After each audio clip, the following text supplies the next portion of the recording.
All right, welcome everybody to the January very cold edition of Disability Ministry Video Roundtable.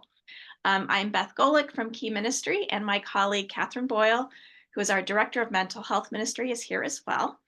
And our topic today is doing ministry outside the four walls. So not to put her on the spot, but I'm actually going to turn it over to Catherine for a second because I think this one was your idea, I think.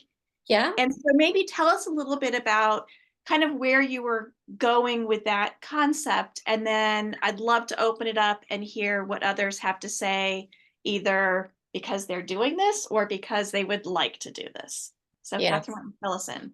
Well, yeah. And so the things I'm going to share are not necessarily disability ministry related, but I find for myself anyway, that if I hear other people's ideas, that can help me generate ideas in my context.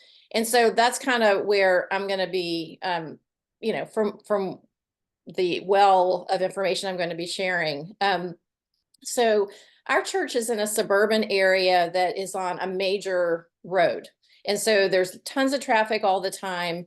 And, we have lots of communities that are around us. So just in the past, like 5 years or so, some of the things that we have done, we have had serve days where we partner with different community organizations, typically quarterly.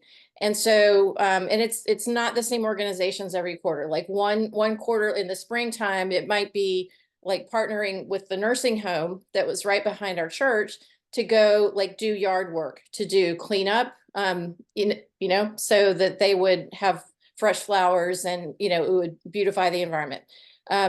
We are close to multiple gas stations. And so a couple of different times our church bought, like, I don't even know how much, like maybe $500 worth of gas cards.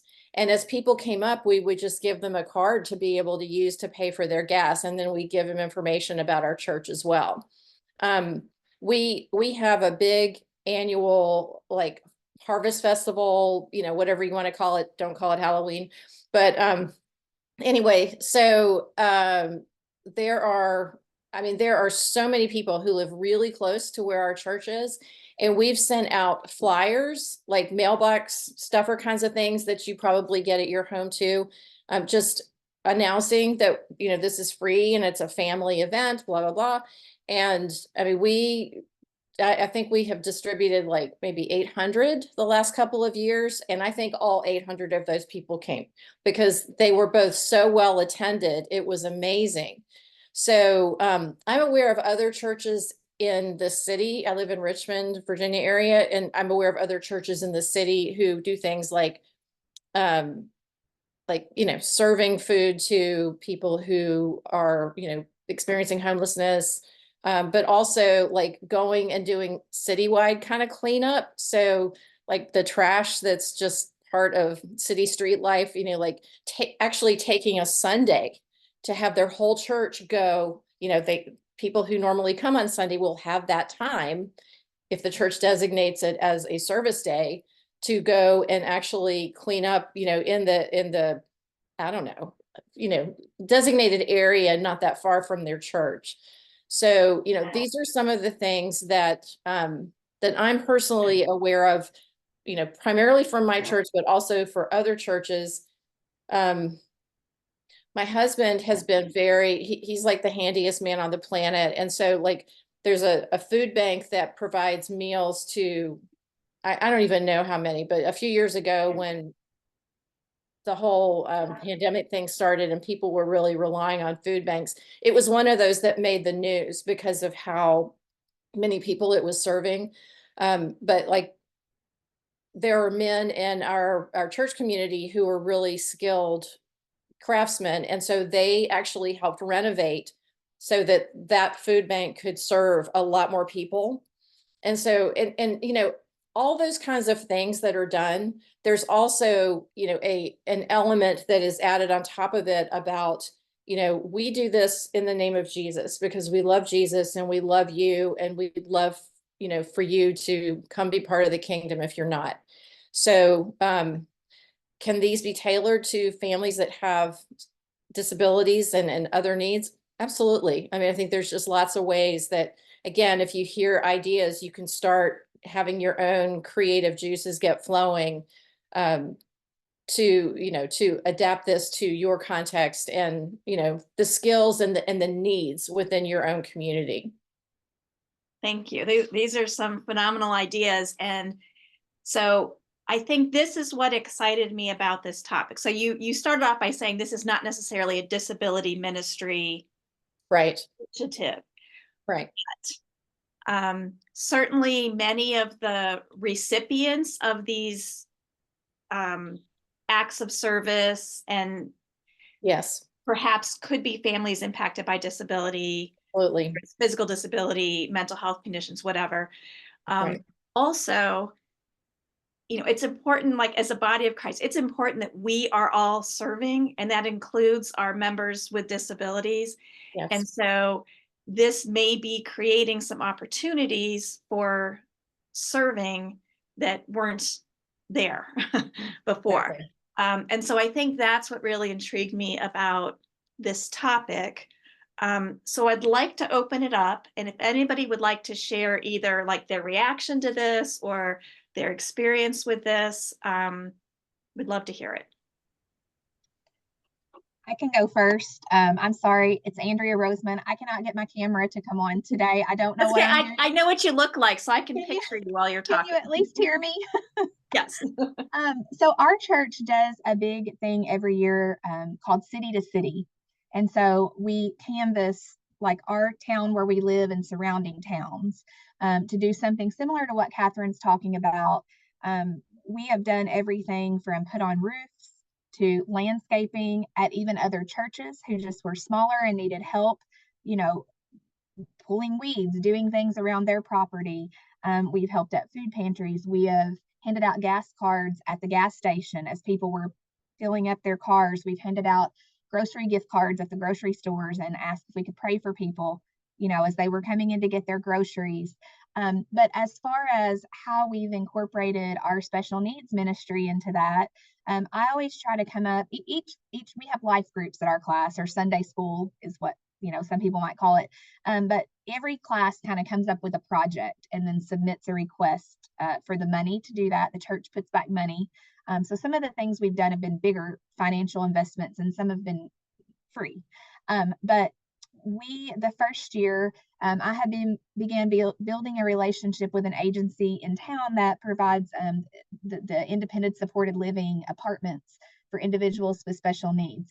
And so what we did, our teen and adult class for teens with special needs and all their family, we had a big party for all of the people that lived in these apartments. And we put together gift baskets for them of just hygiene items, snack cakes, cards, just fun things for them, because they don't get a very big check every month after their care is done. They get very little spending money. So we did that. We had pizza, we played bingo, and just had a great time with them. And then that was our first time I was ever able to get in the door to the group home for our sheltered workshop here in town. They're very closed.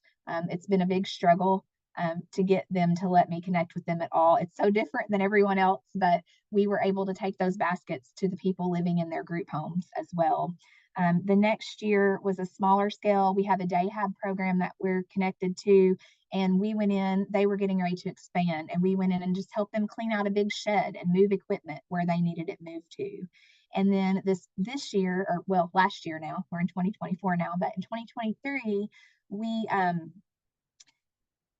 one of our families that's in our access program, the mother works at a recovery program for women in a town about 30 minutes from us. And so when these women come, they're either coming from homelessness or prison usually, and they have nothing. And so our group put together shower caddies stuffed with everything that they need when they come in. And then we went down and delivered them and helped do some work cleaning out their kitchen.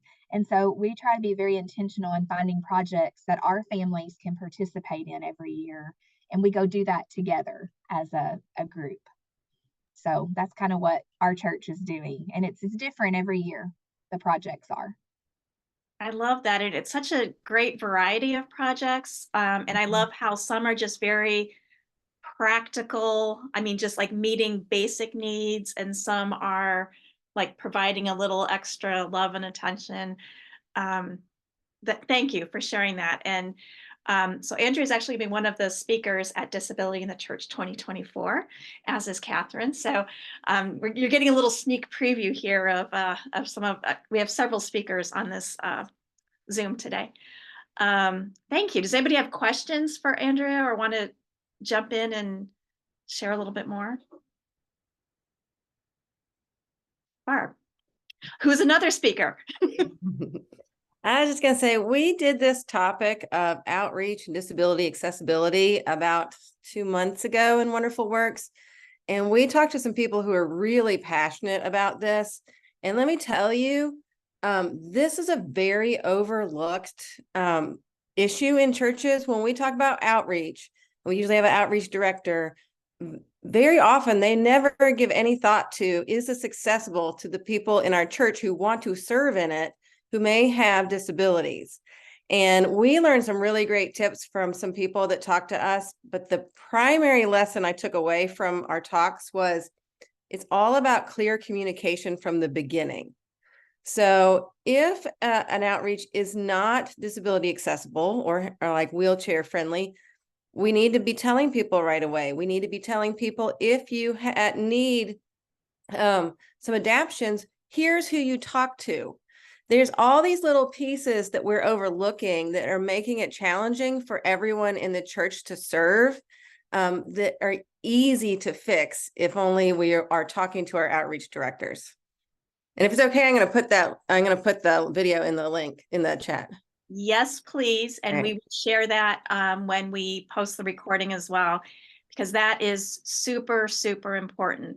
And this kind of this ties into how, and this is like a really important one for me, how I want us to be thinking about, like when we talk anything about disability ministry, I want our churches to really think about this across the board. And Barb, what you gave is such a perfect example.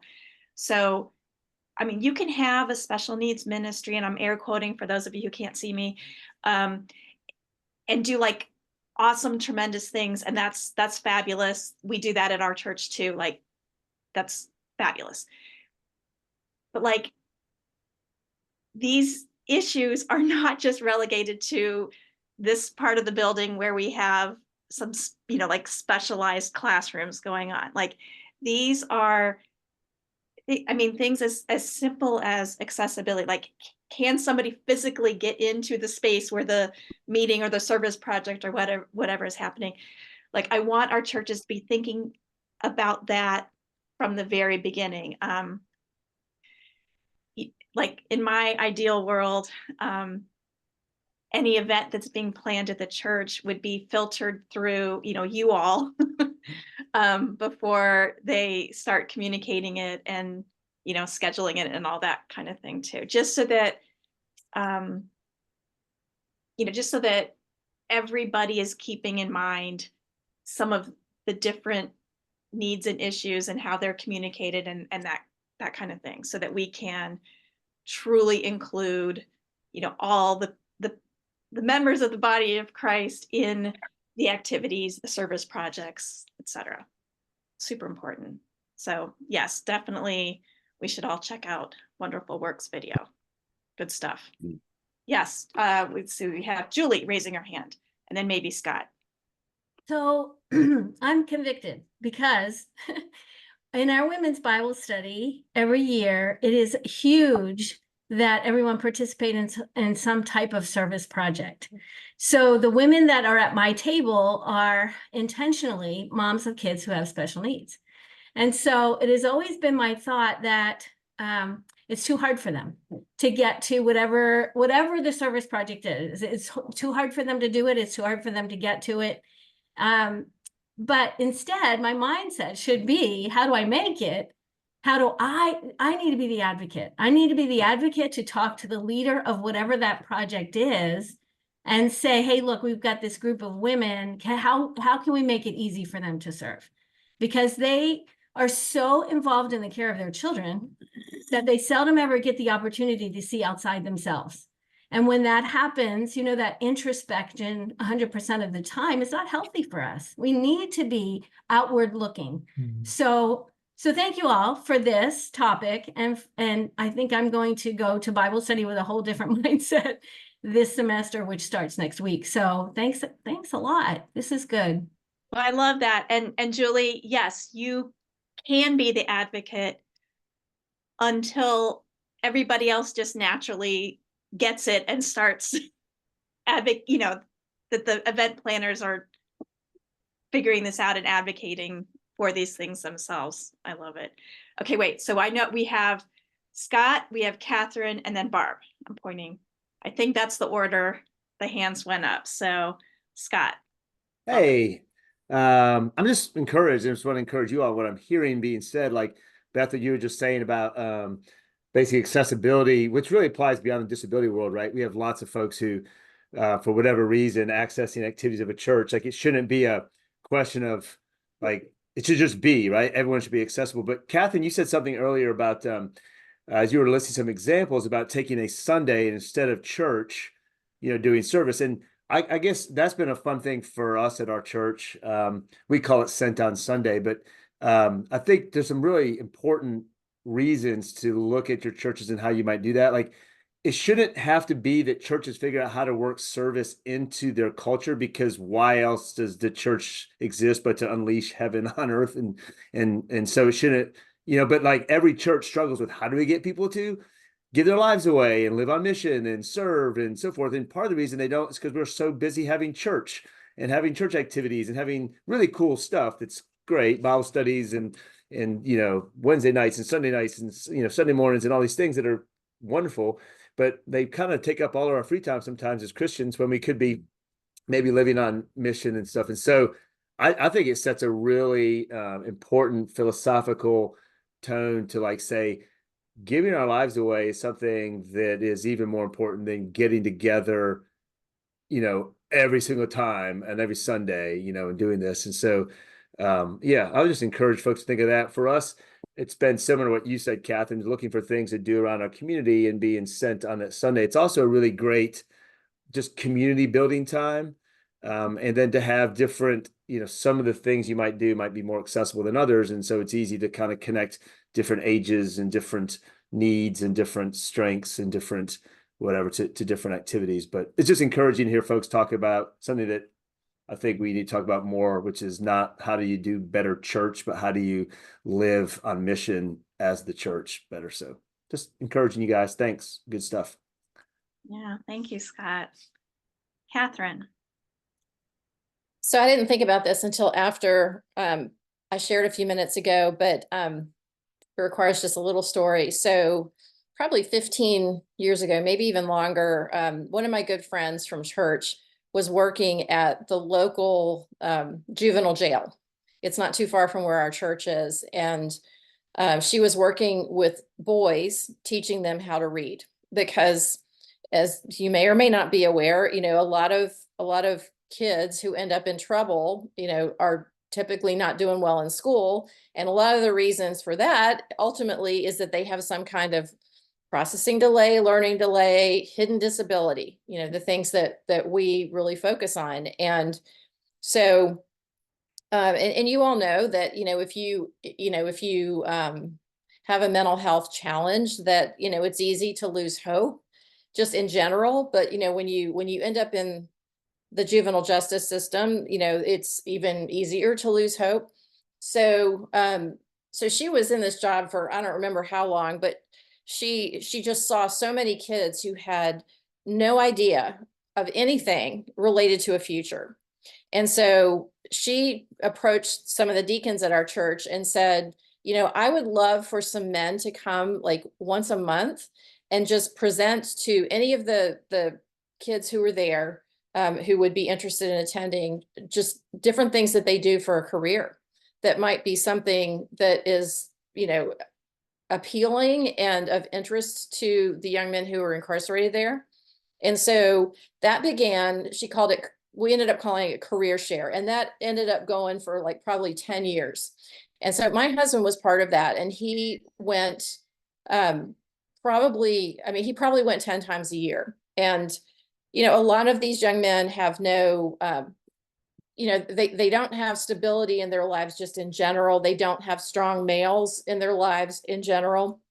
But a lot of these men, you know, they weren't going there talking about, well, you know, I'm the head of a multinational company and you can be too. It wasn't anything like that. It was like, you know, my husband is, you know, he's like an engineer kind of guy, but he talked about the stuff he does working with his hands because he's a really good craftsman. And so he was able to take tools and show them how things work. And so now, you know, you have to get all kinds of permissions for things like that. But I bet you there are people in your church communities who are employed in those kinds of environments or have connections to those kinds of environments where, you know, maybe nobody else is ever going to give this population of young men typically any inkling that there's anything beyond the path that they're already on.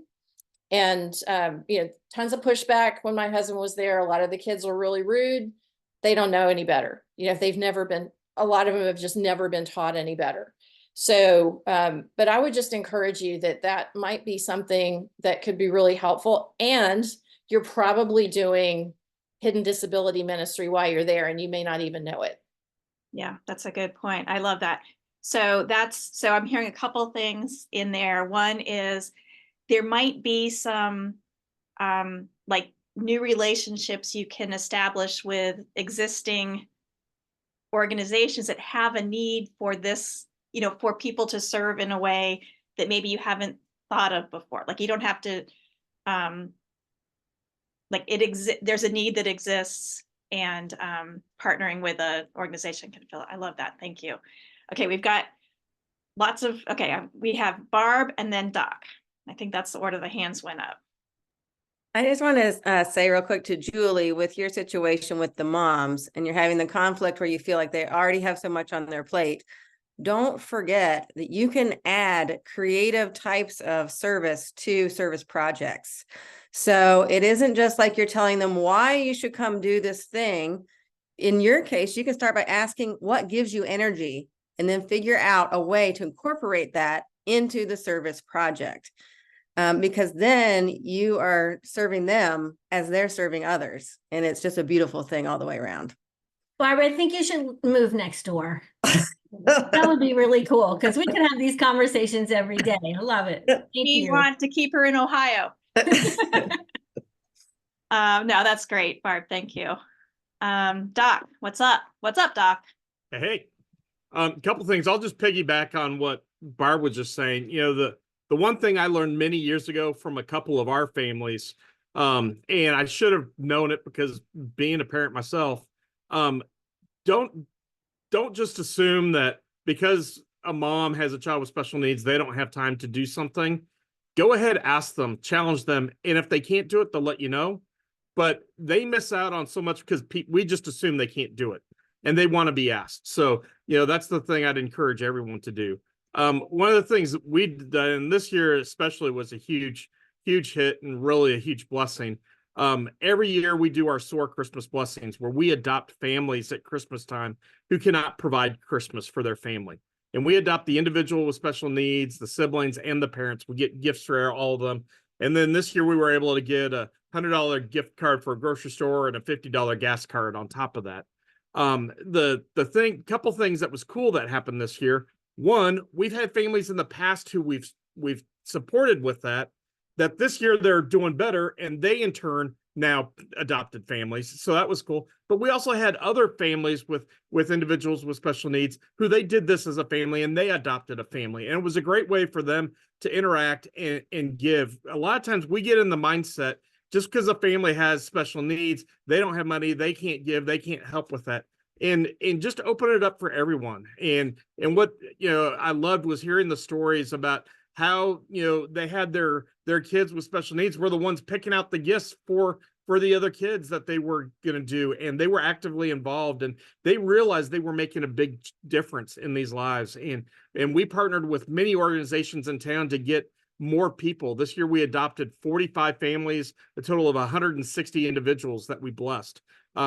We weren't able to find that many on our own. We had to partner with other organizations to find what it is. And so that was just a cool way where I wasn't expecting it, but we had a lot of families jump in and serve and do that. And they were so amazingly blessed with it. One of the families ended up getting their business, that they worked at to jump on board as well and match the gifts. So there's all kinds of things they can do, but that's another way we can, kind of give them opportunities to serve and be involved. And at the same time, be a great outreach for your organization or your church. Because many of these families, never hear about church or go or think anything about it.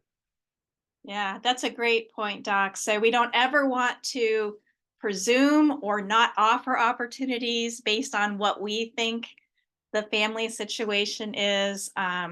So that's a really fabulous point. And wow, what an amazing ministry you're able to offer at Christmas this year. I want to read a couple notes in the comments because our people who are viewing this later will, and they do view it later, will not be able to see the comments. So, a comment about Julie's comment, managing and being part of the prayer team for different ministries is, so parents, moms can be part of any ministry. So any ministry can have a prayer team as part of their ministry. All ministry needs prayer. So that's an opportunity that is like literally available to anyone, because you don't have to be like at a certain place at a certain time necessarily. So love that. Thanks for sharing that. And then, so the moms connected to the ministry that Andrea shared about, so they were the first ones asking, what are we going to do this year now? So like they're all in. They've all grown to love this day. So that's really cool. It's it's fun to do like a successful one-off event, but it's really cool to do an event that people are just like, they come to love and they look forward to serving every time. So that's very cool. Who else would like to share something?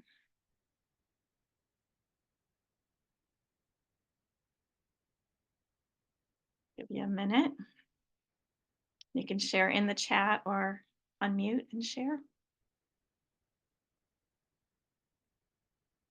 And I know we have a couple of people I can see are having trouble getting their audio working today. So hopefully they'll watch the replay of this later.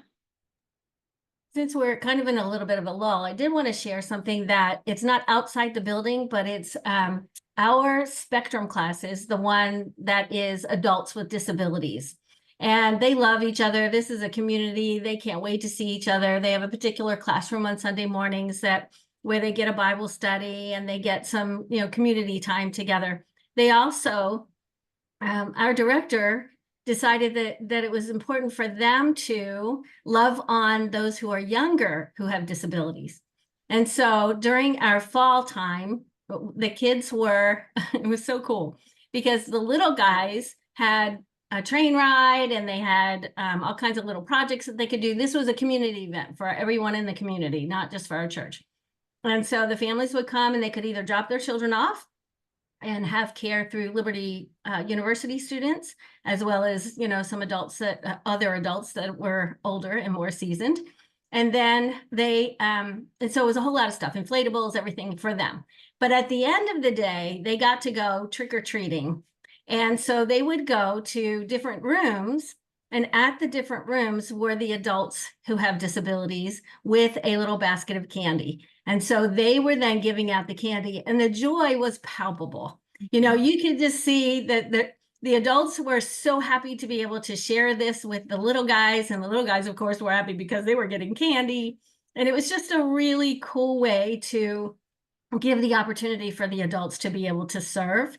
And then, and it's really cool for the little guys to see, okay, here are people that also have disabilities and they're doing cool stuff. So something that they can emulate too. So it was just, I had to share this because I thought this is a good way, one small good way to give them the opportunity to serve. And, I'm sure the ideas are limitless, but we just get so stuck I Me think in, our normal routines, and we just don't think outside the box, which is why we love Key Ministry and we love the roundtables. Oh, we love you too, Julie. Yes, so that is a great example. And even though it's inside the four walls, I'm going to allow it because I think it was such a great example.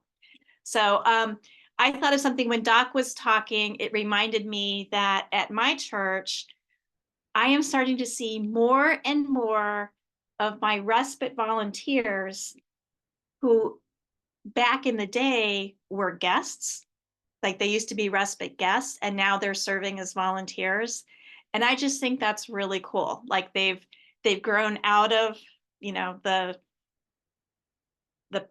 age bracket or whatever for respite, but they are wanting to serve others. And I think that's really cool. So again, inside the walls, but all right. Any other last thoughts, questions, ideas? No. All right. Well, this has been a great conversation, people. Thank you. I will put in a plug now. The conference website for Disability in the Church 2024 is live. So if you go to Key Ministry, you can just click on the DATC 2024 tab, and registration will be opening up this week. So much to, it's really exciting. It's really coming together. And so do check it out. And we look forward to getting these kinds of conversations together in person in Orlando, May 1st through 3rd. So thank you everybody for joining us today, and we will see you next time. Bye.